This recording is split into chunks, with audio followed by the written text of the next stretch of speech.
Hello audience. This is a video about relationships and conflicts and what I believe to be the necessary mind frame to make relationships work. I know this person that is in a very difficult situation. His life hasn't been easy for the past year or so. He's had multiple relationships that have lasted very briefly, have not worked, and well, it's just sad. I want to share what I believe about believe to be the root cause of some of the issues that I've been observing. So, I would like to say that relationships are a very complicated game. And as that dude, Dr. Phil, says, even when things haven't been undermined by in any way, it's already sufficiently hard to make things compatible for two people with different wants, different needs. To make things work is already a very difficult game. So you have like a 50-50 chance on the get-go of things working out well for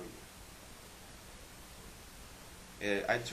Sometimes I compare this to you having a very difficult task to go through. Like you have to swim, you have to run the marathon. Okay, you have to run the marathon. But there are circumstances, or there are things that you can do to make that task easier, or at least to not complicate the task. For instance, if you're undernourished, if you don't have the sufficient nutrition, if you're weak, you're feeble, it'll be almost impossible to finish the marathon. In the same way, if you don't have the predispositions, the mental attitude that is needed to make a relationship more plausible, it will almost certainly fail. And what is that attitude? Some people would call it maturity. But that word, the mere word, puts a lot of people off. It puts off a lot of people. They don't like to be either called directly immature, or they don't want it to be inferred from what is being said that they're immature or something like that. They can feel like they're being like reduced to this label, negative label. When that is not the intention at all. We just need words to communicate ideas, and the set of skills that is needed to make something work. I call it essentially maturity. And it's verified in a number of ways. For instance, and I should probably have noted this down for reference, so I'll probably forget some things that I've been thinking about and while I was taking a bath and stuff. And you need to be able to focus on what you have and not what you do not have. You need to be willing to focus on what the other person is instead of what the other person is not.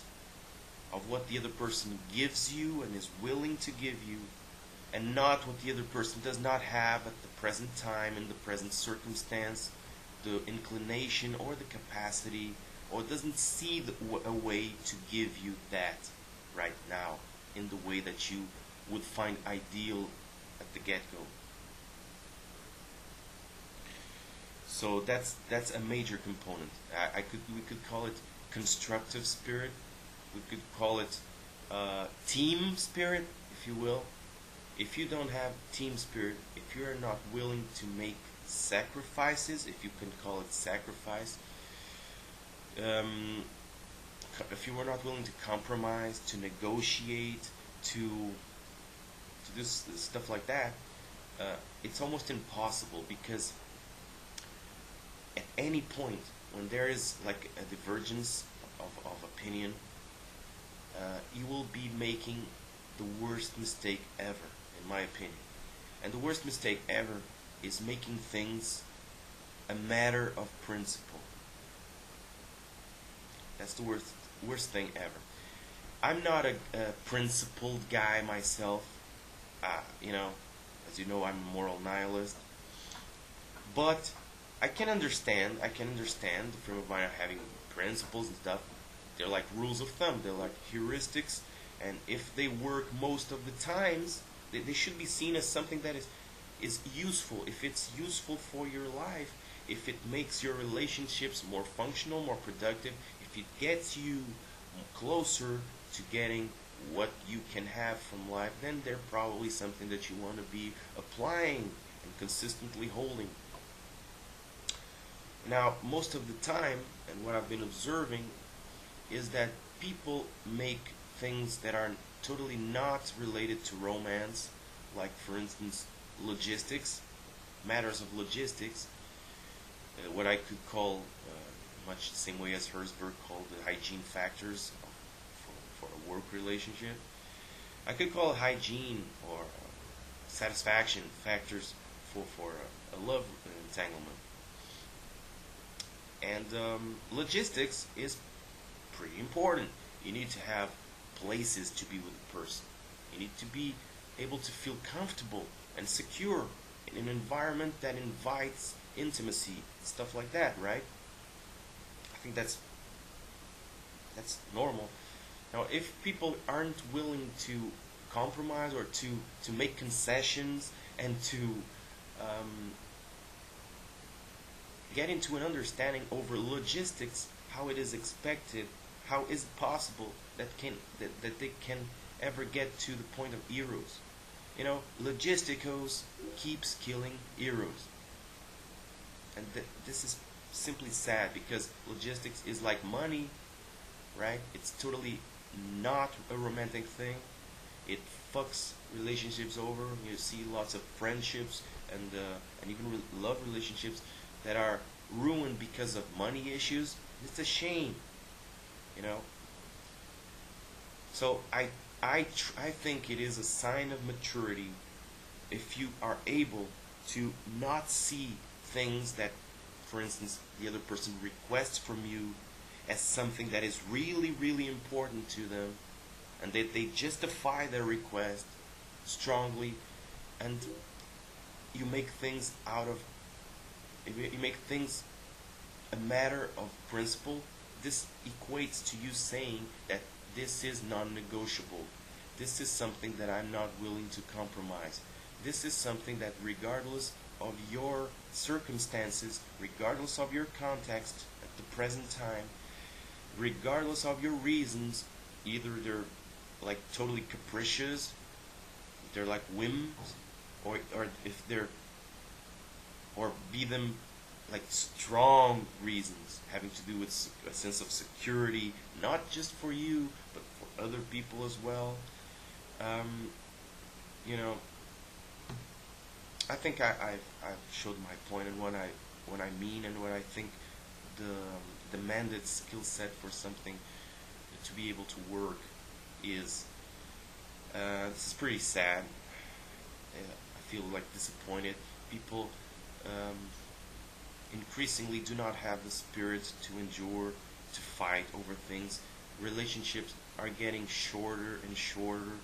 People are like having this approach to relationships, like the shopping cart, what I call the shopping cart approach, where they're already searching for those characteristics that are already pleasing to them, so that they don't have to do the work. So that and this is the total epitome of what I'm saying is the kind of site like Adult Friend Finder or something like that, where you get to pick each characteristic. Maybe you just want to date people with brown eyes. On the one hand, that's good, that's cool. For it's just not for me, and I don't believe it to be very profound. I believe people evolve through overcoming the difficulties, and change is good, and everything, the clashes that are natural in a relationship are work. And the other point I wanted to say about being mature, or the necessary skill set to make relationships work, is when you have conflicts, you have to be able to talk things out. What I see a lot of people do is when they get into problems with someone, their first reaction is isolation. They go into isolation. They draw. They draw out or draw down. I don't know how you say it. They just leave. Their first reaction is their last reaction. And when you're mature, your last reaction is rarely your first reaction. You know, you need to be willing to talk with the other person. It's not by texting the other person. It's not by email. It's not even by chat.